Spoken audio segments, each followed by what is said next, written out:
on. Come on, but testing. Oh, there we go. There it goes. I'm going to come out from behind the podium. Yeah. Hi, my name is Katie Hubbard. I am the new engagement, and I recognize so many faces here today, and it makes me so happy to see every one of you. This is a program and a population that I'm really passionate about. So thank you for coming today. Thank you for being willing to shift your schedules and potentially your seats here. I know that this space is not our usual in those banquet rooms, and we will be back there. I know for the summer they have kids camp, so thank you for understanding. We had those spaces were set aside for the kids that are here for the mat camp, and then we are here for the restaurant for this month and then again in August to let you know ahead of time. We're glad that you're here. We're really excited for today's topic on senior daily health activities with Mary Boudreau, who may be familiar to some of you. She has done several presentations in the past for Lunch with the Doctor and Senior Health Series, and she's just a wealth of information. I know some of you have probably seen her as a provider through the Sparrow as well. She's been with Sparrow for 11 years, 12 years? Getting close to 12. 12 years. And she's the kind of provider that not only listens to you and is really interested in helping you get the best care, but she practices what she preaches. And that goes as far as playing soccer on a regular basis. So, you know, it's great when you have a provider who is passionate about healthy living and you know, takes her own medicine, so to speak. So I know that today's topic is one that we're really excited to hear from her on. So without further ado, I'm going to go ahead and turn it over to her. Please join me in giving Mary Boudreau a warm welcome. Thank you. You want to hold it? I've got this on. Is this working? Can people hear it? Yeah. Use that one? Yeah. Okay, sorry. All right, thank you. Thank you so much for coming. I see so many familiar faces. I feel like I'm preaching to the choir, as they say. I know so many of you are doing so much to keep your own health and the community's health good. So this is going to be really interactive, and I hope it's some helpful information to you. I do work at internal medicine now. I worked for many years at Sparrow Senior Health, which unfortunately we don't have anymore. I just want to say, I think you're all aware of this. The seniors are the fastest growing population in the United States still. And that's right, big hand. And you guys probably know this. When will the last baby boomer turn 65? Anybody know? Yeah. Well, officially, the last baby boomer turns 65 in 2029. Yes, I know that because my brother is that person. And I'm pretty close because I was born on New Year's Eve in 1961. So this wave of seniors is going to continue for a while here, and we've kind of made a big difference in how people look at life. I think the older adults are doing most of the heavy lifting these days in terms of making world change. Have you noticed? I don't know, anybody seeing all the people out at doing activism? They're the ones who are there every day, right? I'm seeing it all the time. So let me go on to the, I want to point out to you, I'm going to be talking about ideas for healthy living, but these are just ideas. Don't feel like, oh, I need to do everything and do it all right. It's just ideas. I love this quote by Voltaire: perfection is the enemy of done. And no, I can't say it in French. We were talking about I need to practice my French more, but even when we have a slip or an imperfection, don't let it get in the way of our goals. Does anybody here like ice cream? We have a saying in bicycling, we bike for ice cream. Bike ride is kind of wasted. It's still a wonderful social activity and a good activity. There are some inevitable issues with aging, right? I think we've all experienced those. And I always say, until science finds a way to change this, will we someday have a cure for arthritis, for inflammation? I kind of hope so. I like those things in Star track where they wave that thing. What is that called? The doctor waves. Yeah. You know what it's called? I didn't. Oh, it's not a wand. It's something, but it's cool. Also, and this is probably something you also know, genetics and luck have a big impact on how things happen with our health, right? I always, Beverly, bad luck. She was hit by 2 cars on the way home from the beauty parlor one day.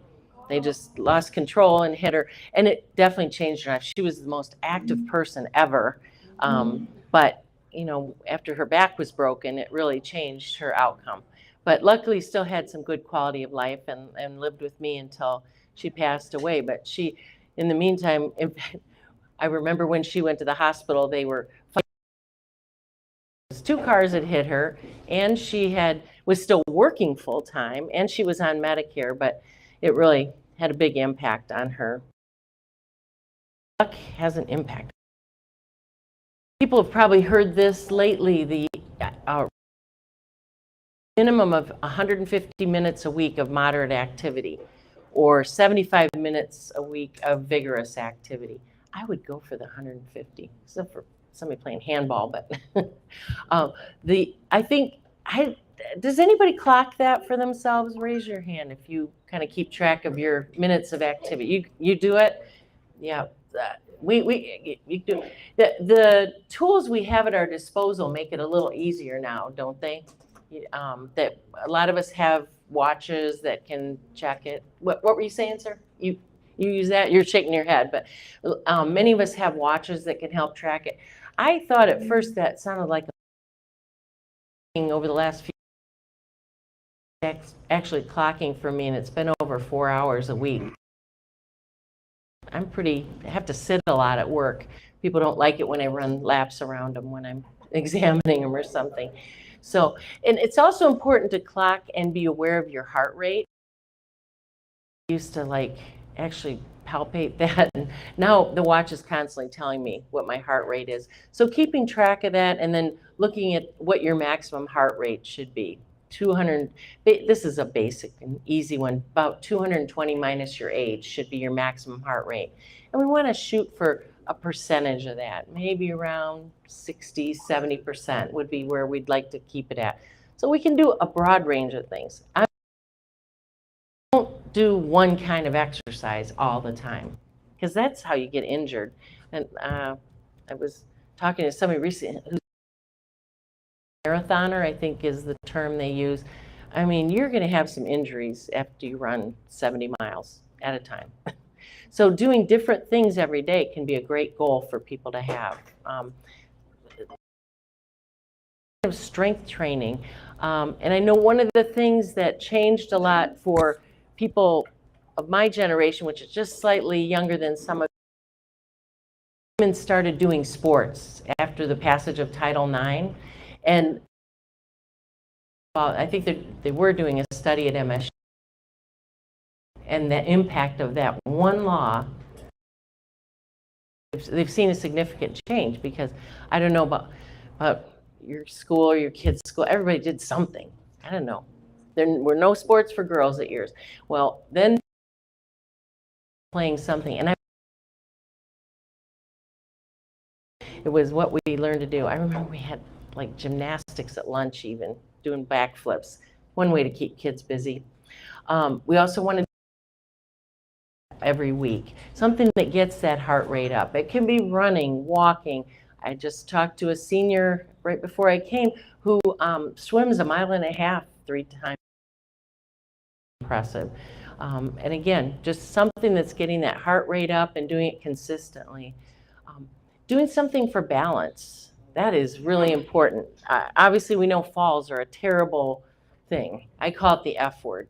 I don't know about anybody else, but it is what really has such a terrible impact on people. So simple things, even like standing near a podium or a counter and lifting one leg at a time and holding it like that. That's great for working on your balance and getting those balance muscles. And then things where you move different body parts. Obviously, we all have injuries, but very few people can't move anything at all. So using those opportunities to move something, again, we can minimize injuries, make the activity more fun, and increase our ability to function and to be as independent as we want to be. I listed a few things. This is just a minor one, but some of the physical activities: yoga, tai chi, qigong, stretching, walking clubs. I guess I think all the malls now have walking clubs. I'm hearing about it. We were just talking with several people about great activity that people can do long term. I'm aware of their surroundings when they're driving as somebody who likes to bicycle. And obviously running can be a good activity. Competitive sports and teams, and just having a group that you know you go out with and do that activity every week or every month. And she said, I have just entered my 40th year of playing in the Lansing Area Women's Soccer League.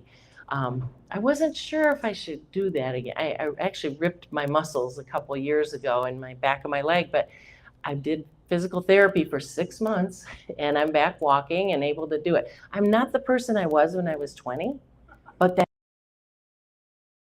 and I organize the team and bring the equipment, so I have a very valuable role on my team. And I actually, you know what, I scored a goal last Sunday, so that may be my last goal, but but anyway, just having a group of people. Anybody here in a golf? Oh, we got a couple got some golfers there. Okay, 2. All right, good. And you know, and golfers have their own culture, right? I mean, you know, a friend of mine, she turned 80 this year, and she said, I won the chip pot yesterday, and I'm like, what's a chip pot? I thought she meant like a bowl of chips, but that wasn't it. But anyway, so she was really excited because that was a very big thing, whatever that means. So, and dancing is a great activity. I think we don't get enough chances to dance anymore. Do you? Yeah, that is a wonderful. People go to the I think it's VFW Club on the west side, and they do ballroom dancing there. Anybody go to that? You never heard of it? I think it's on Tuesdays, I believe. I'd have to, anyway. Other places that have ballroom dancing and different kinds of dancing, great activity. And then obviously especially during the whole COVID pandemic, we really got into the online and television. I particularly like that WKR, our local public TV station, has several of these every day in the morning that are pretty much designed for people who have some mobility issues that I've seen, but people can also get apps on their phone.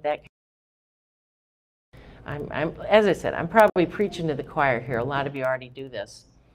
I wanted to point out, even though we're talking about physical activity, anything we do that's good for the heart is also very important as you're thinking about cognition and wellness. They've actually found that studies that an active lifestyle can delay or prevent mild cognitive changes and various kinds. I put down here too that group activities are especially important because you're not just doing physical activity, you're socializing, you're interacting, you're improving. I did put down group singing. Anybody here a singer? Do we have any singers? All right, yay. The group singing has been found to have a very positive effect on people's health. Actually, I saw a study recently that said that people who sing in a choir delay dementia by about 5 years. So I think that's worth it. So, and you don't have to sing well. You can always be that person. No.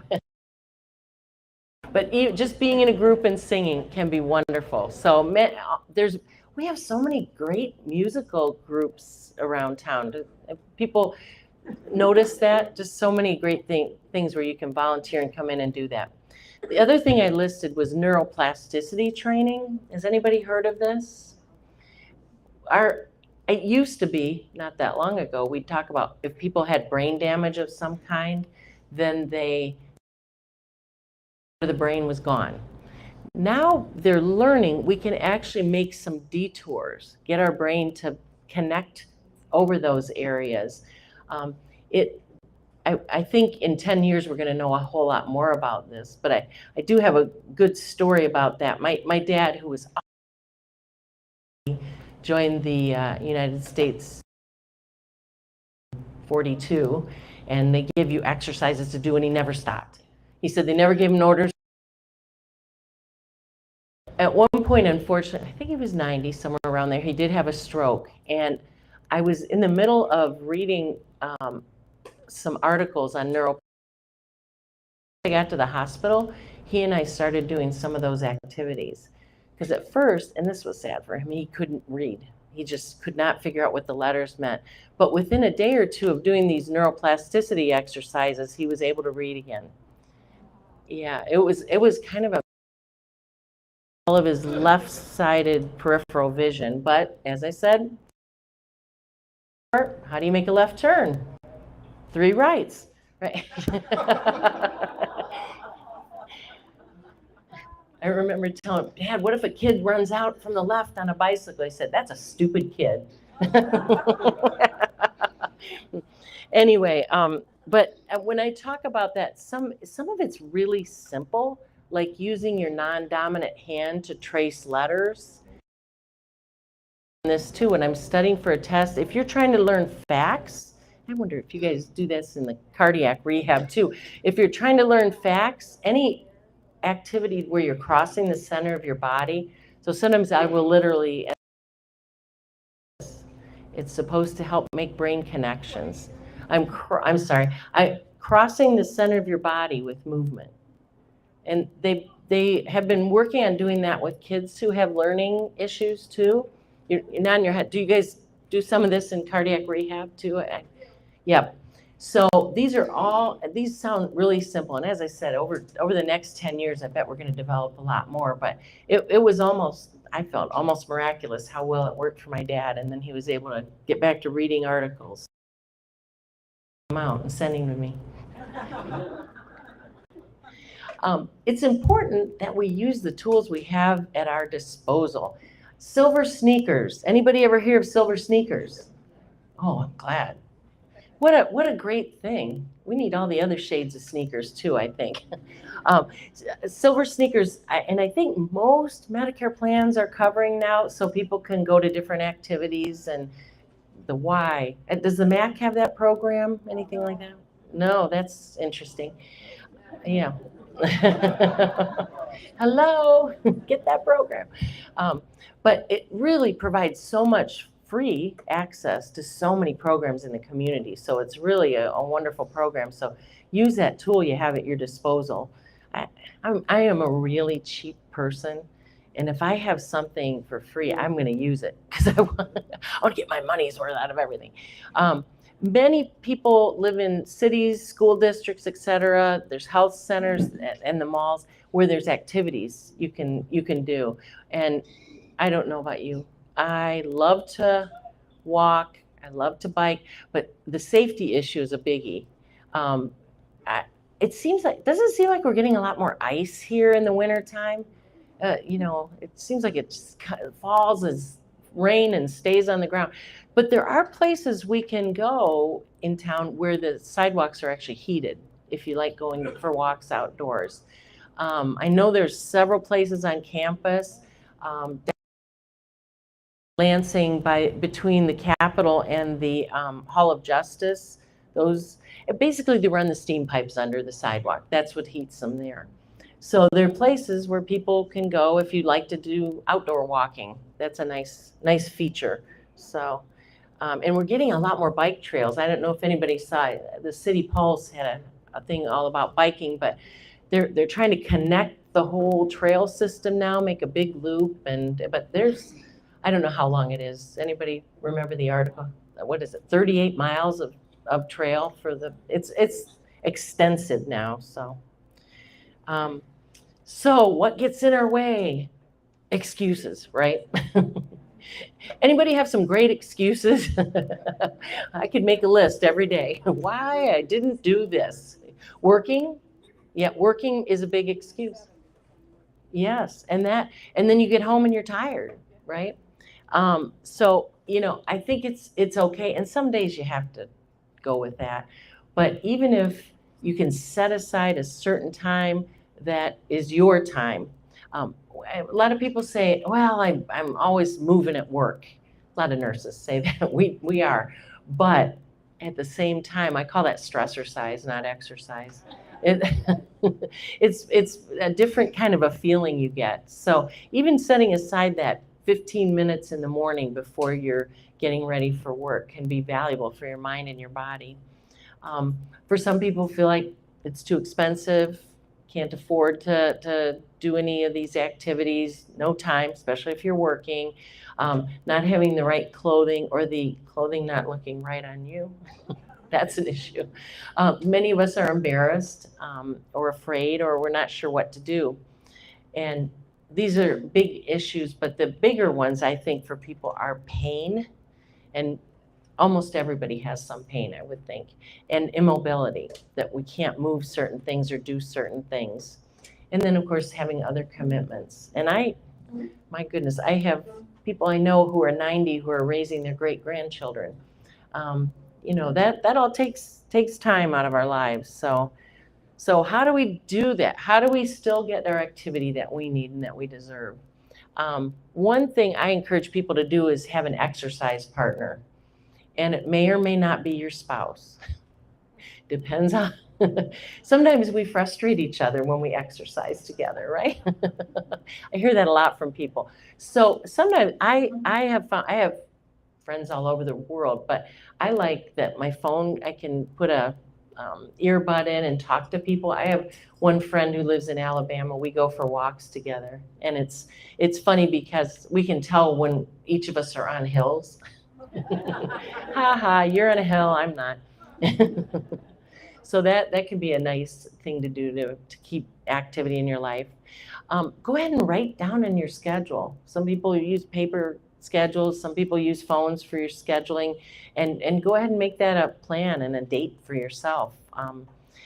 I looked up, I now know what the mat costs, and I know why I don't belong, but it's about $5 a day almost. So another idea may be to, when you don't use a resource you have, put that money aside into something that you can look at it at the end of the month and say, wow, that's a lot of money I've wasted that I haven't used it.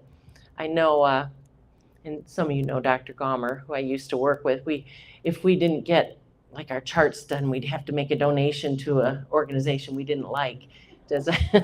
I only had to do it once. She's teaching at MSU, teaching at the medical school, teaching street medicine. Yeah.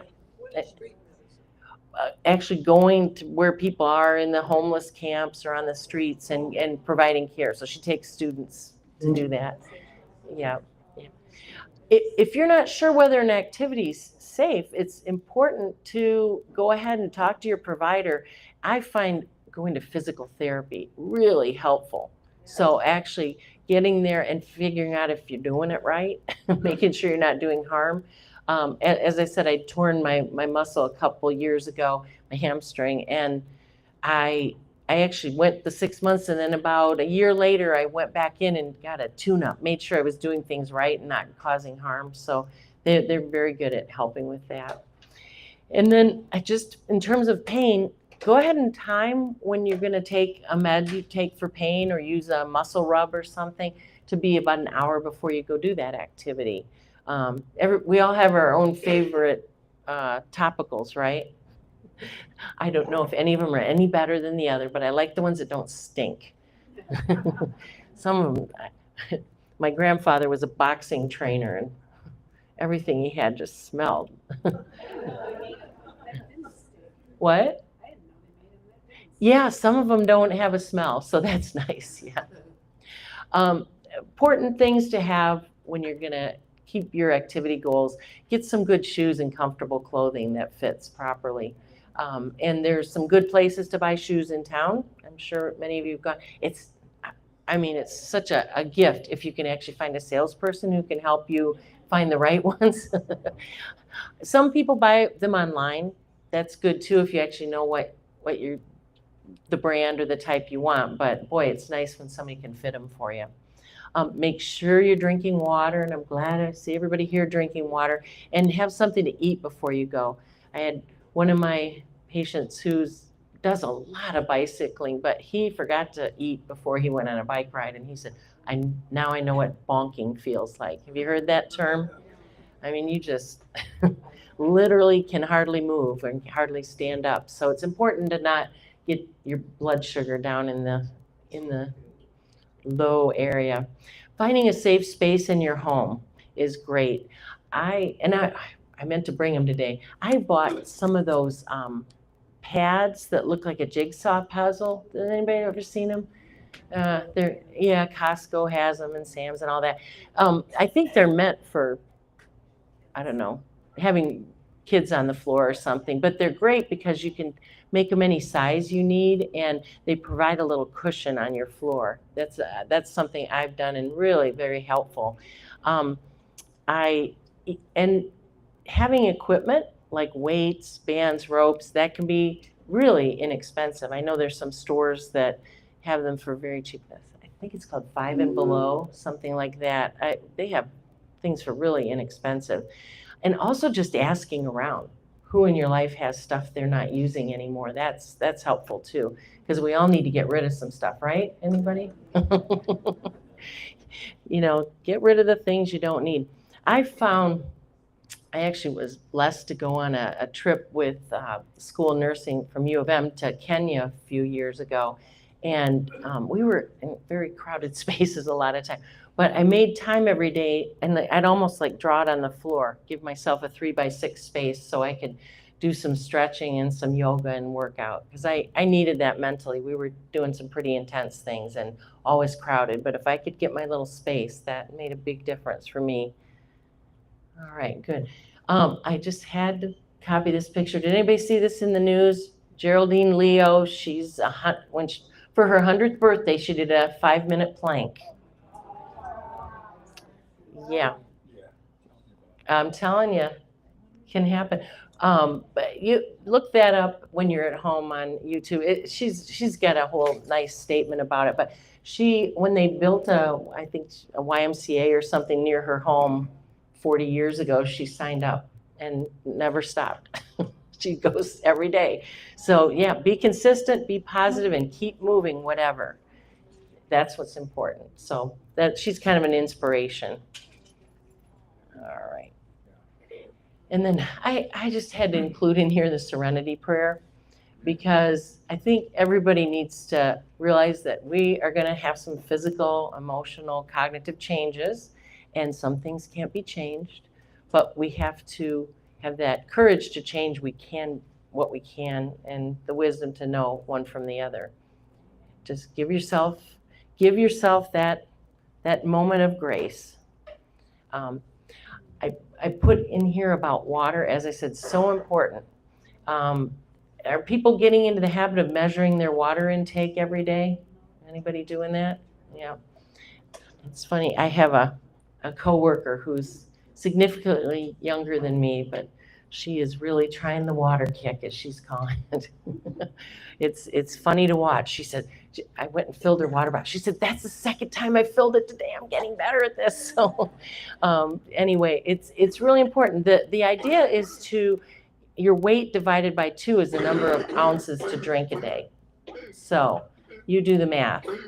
And many of us measure it and know what's in our little container, whatever we carry around. If we're working out or sweating or working in the yard, we'll actually need more water. So it's really important. If you're on a fluid restriction, absolutely got to respect that if you are. But at least 2/3 of your intake of fluids should be water in a day. So I confess, I never tell anybody to stop drinking coffee, because I am not stopping drinking coffee. As I said, I'm French. I learned to drink coffee when I was in 2nd grade. So, but that's not my predominant beverage all day long. I found this statistic, I found it interesting. 500,000 people are hospitalized yearly for dehydration. We are not living in a desert, and yet people are still being hospitalized for dehydration. 2% of those people die from it. So it's nothing to mess around with. So, and the small amount of dehydration, it won't land you in the hospital, but it's still not good for you.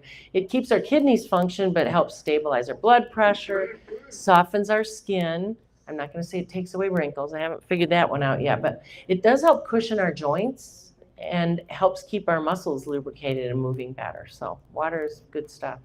But I have tricks for this. As I said, I always have some coffee in the morning, but first I fill my coffee mug with water. So I have to earn my coffee by drinking my water.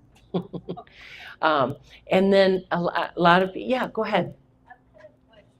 Sure. Does caffeine dry you out more? Somebody had told me that. Mm-hmm. Yep, it does. She was asking if caffeine dries you out more, and it does. And alcohol does too. And there's things in some of the beverages we have around now, I'm not even sure how they're affecting our bodies, but yep, it does. So making that balance is really important. Yep. Okay, good. Pardon? You said caffeine. Caffeine, yes. You think caffeine is as good as water? Well,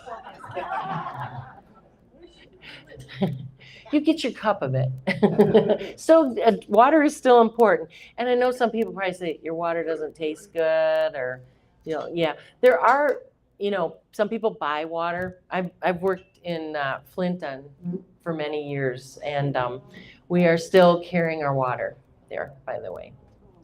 There's still a lot of places, it's not safe to drink the water there. So, so bottled water can be important. If we live in a place where the water's safe, mostly, but maybe just doesn't taste good, sometimes running it through a filter system can help. I have to double filter my water, so it can be bad. Food and nutrition, very important topic here. I know there's many diets out there, and certainly lots of medicine now for controlling our weight. But it's most important thing is knowing what we're putting into our body, balanced with the amount we're using.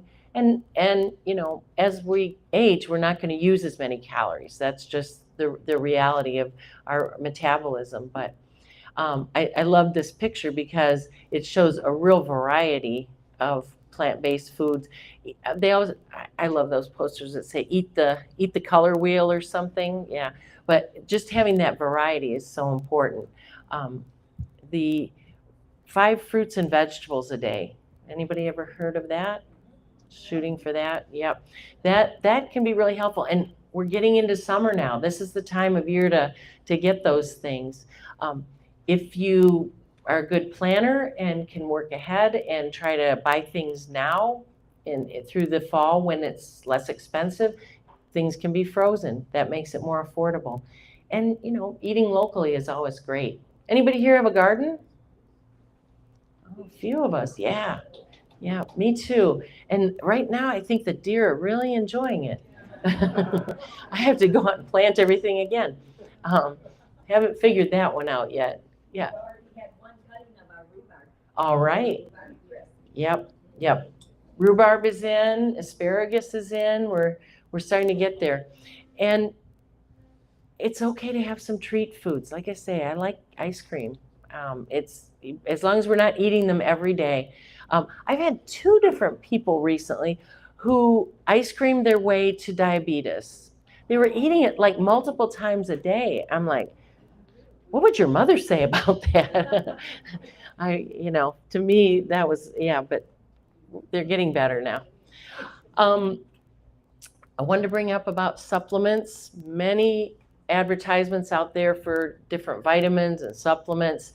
I think it's important to beware of all the claims made by a lot of supplements. Many of them can be costly, for one thing, and especially if you're taking away from getting good healthy food to buy the supplements. Most of the time we don't need a whole lot of vitamins in this place. I mean, if you're living in a refugee camp or something, you absolutely do. But we usually don't need many, and we always say you may end up with expensive urine if you spend because the water soluble ones will just go right through you if you don't need them. So vitamin D can be a different issue though. That is fat soluble, and I don't know, how many days of sunshine do we get here in mid-Michigan? Not enough. And many of us can't drink the vitamin D milk either because we're lactose intolerant. So yeah, Sorry. no, it's okay. You said the fat solubility of Vitamin D. How does that matter? Well, it is one that we're not gonna flow out through our kidneys. It'll stay in our bodies, and it can actually become toxic if we have too much of it. You're saying don't Don't- take it at will. Well, most of the time we need some extra vitamin D here. Don't take too much. Don't take too much. Yeah, I've had people who are, that one comes in international units, and usually if we take around 1,000 to 2,000 international units a day, that's a good healthy amount. I've had people who went for like, I don't know, 6,000 or something a day. That can become toxic and stay in your body. So, yeah. So that's one. And then I also put up there, for many people, constipation is an issue, and we hate to do the stimulants all the time, but just at least having some fiber if that is an issue. But if you're eating lots of fruits and vegetables, that's often less of an issue, and water. I put a few things up here, some other ways we nurture our health. Sleep 6 to 9 hours a day. Almost everybody I know who's over the age of 50 has problems with interrupted sleep, either getting up to go to the bathroom or worrying. All those things can really, we try to control what we can of that. And the other thing I found is trying to just accept that, okay, I had a bad night, but I'm not going to let that get me down. Having a nice mattress is good. And many people need CPAP machines in order to sleep well. And having those in place are good. I found too, I have a white noise app on my phone. Does anybody use white noise stuff? That helps me a lot. Yeah. Yeah. And then avoiding smoking and other drug use, that's important. A lot of vaping now. Have you noticed that with some groups? I have a young friend who's turning 15 soon, and she's got a constant cough, and she says it's from being around all the kids at school that vape all the time. So those are issues. They vaporize different tobacco and other substances, yeah. Minimize or avoid alcohol use. Neil and I were talking about, we're in the bar talking about all these things, but yeah. And then prevention of accidents as much as possible. The new cars have a lot of things that are helpful in basically minimizing our damage if anything happens, but wearing seat belts is always, I think people just generally are doing that these days, but yeah, all those things can be helpful. And then, of course, emotionally, staying connected, nurture your relationships. I think a lot of people get frustrated that other people don't reach out and talk to them, but being the one that does that is a good thing, and good thing for all of us. I have a person I work with who, she's in her maybe late 90s now, but she talked about she always tried to get a new young group of friends every 10 years throughout her adulthood.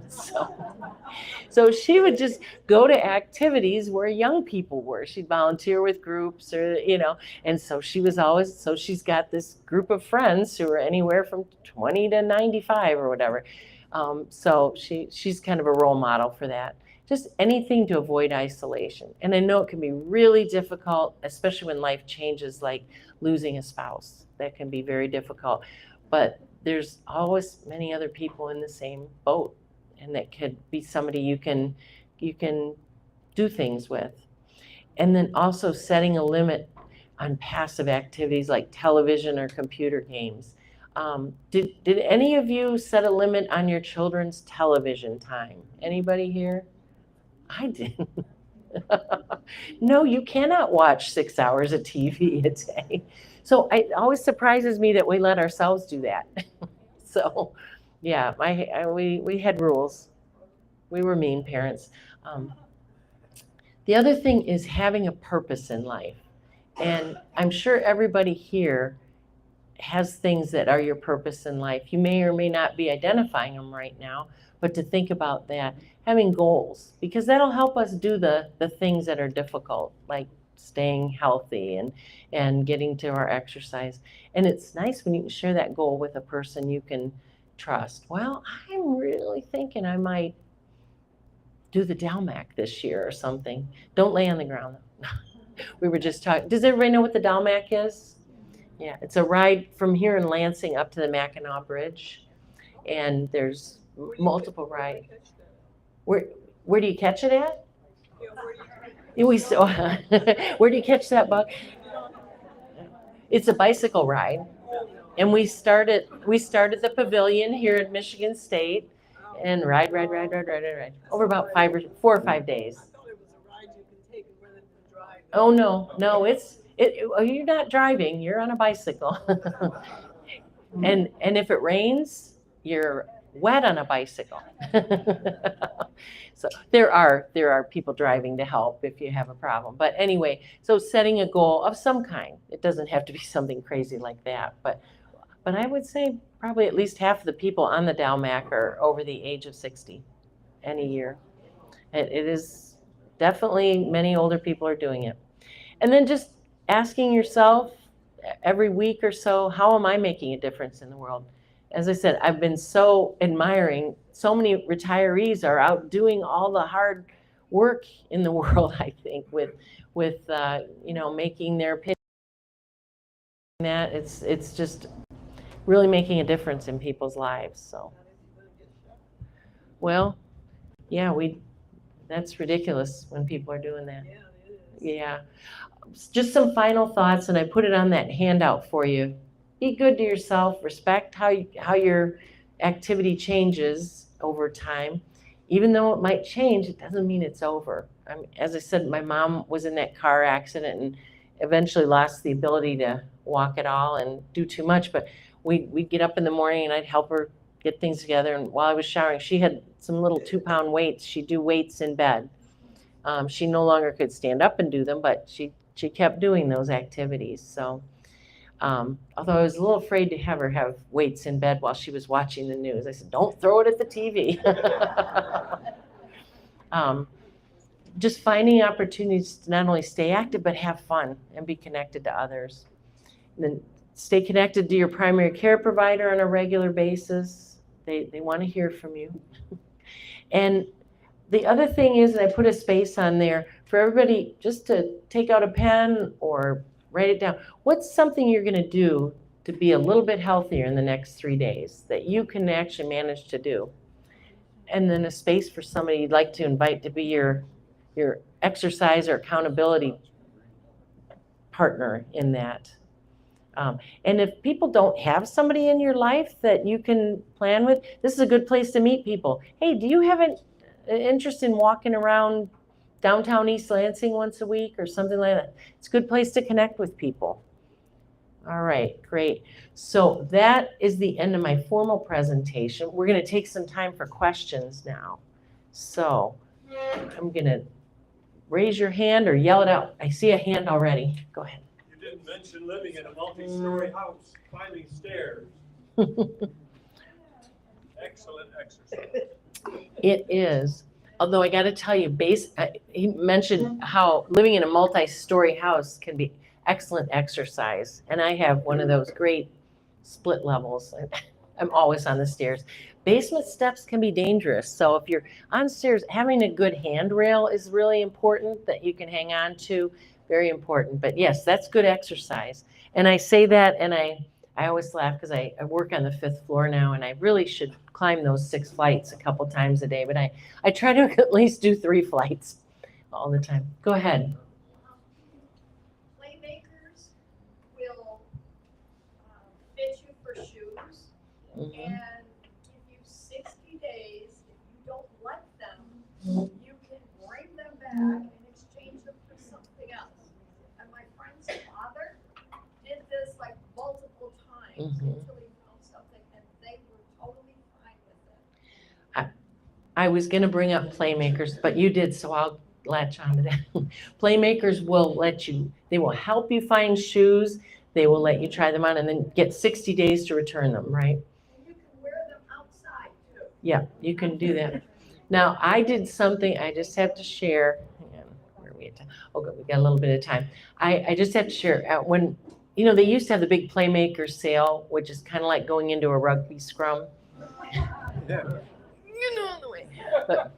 But anyway, so I wanted to buy my mom some shoes, and I was very familiar with where her corns and bunions were. So I went in and I told her, I'm not trying on shoes for me. I'm mentally putting on my mother's feet and trying on shoes. So, and we found a wonderful pair of green shoes. She couldn't believe I bought her green shoes, and she was going to have to wear them to church. But in this community, that is a really cool thing to do.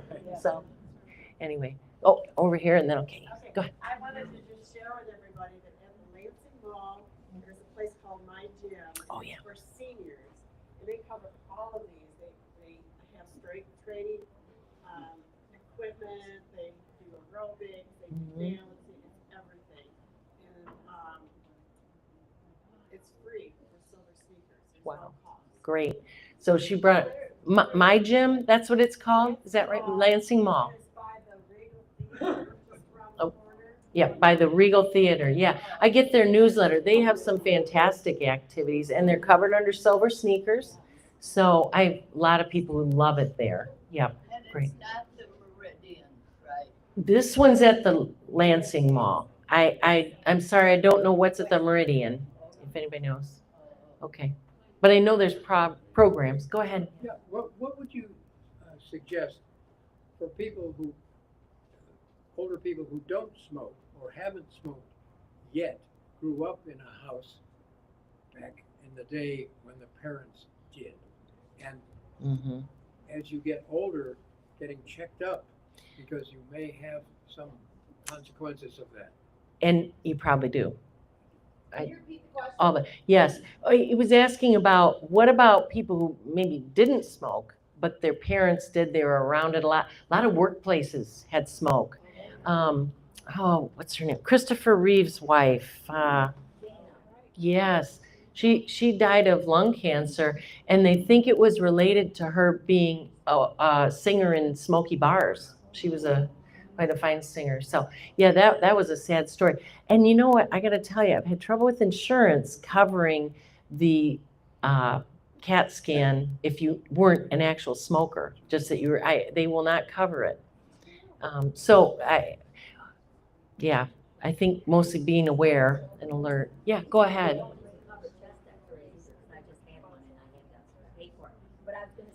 They don't cover chest x-rays if you, as a screening tool, unless you have something going on. But I read Betty White's last book, and she said that she lived in a two-story house, and she said that's what kept her young. She only went out once a day, and kept her alive to almost 100. Right. Well, Betty White was a very inspiring person, but she said it was the stairs in her house. Well, she was always picking up a little dog too, I think she had about 100 little dogs. She was a real pet lover. So that was the weight training, picking up her dogs and taking them upstairs. Yeah, that was Betty White. Yeah, go ahead. I know you touched on some sleep issues, and as we get older, we don't have that, but, and the apps for sleep, but I know a lot of people that are taking sleep aids, and it just seems to be the first thing that the doctor goes to. How do you feel about that? Are they addictive? Yeah, I think she was asking about sleep, and I just gotta say, I meet very few people over the age of 50 who are not having some sleep challenges. I don't have any because I drink wine. That's a different kind of sleep aid, isn't it? Wine can be, and I'm yeah. in bed at 7 o'clock because by the time I watch Jeopardy and, doctor says only should have one glass, but I have 3. Okay. I asked him, I said, can you tell me I won't die if I only have one? Because I gave up everything else. Oh. And he says, no. I said, well then, I don't eat sweets, I don't eat ice cream, I don't eat meat. I gave up, Yeah. I said, so I'm gonna have my wine, I drink water. So having wine helps you to sleep. It is kind of a sleep aid, but I usually try to push that as far down the road as we can, because they are often addictive. You'll build up a tolerance and need more of them. as we get older, some of them become really quite dangerous. They, especially if you're living alone. Yeah, and if well, they can make you hallucinate and sleepwalk. I had a person who the family had to chase him down because he got up in the middle of the night and completely sleepwalked, getting on his tractor, was out driving down the road on his tractor, and was completely asleep. What was he taking? Ambien. Yeah. And yeah, Ambien is and that's when they especially warn you about with older adults. So yeah, if we could, melatonin, that I personally think it's safer. You know, using a reasonable amount, but yeah, and that's usually where I'll start. Or the teas, chamomile tea, and that kind of. There's a lot of different. I always thought warm milk was gross, but if any of you like it, fine. But there's all those things. But yeah, sleeping is a big issue, but I think trying to get to the bottom of it, I always, when somebody tells me they're having so much trouble sleeping, I do start with sleep study. And a sleep number bed, okay. A good mattress makes such a difference.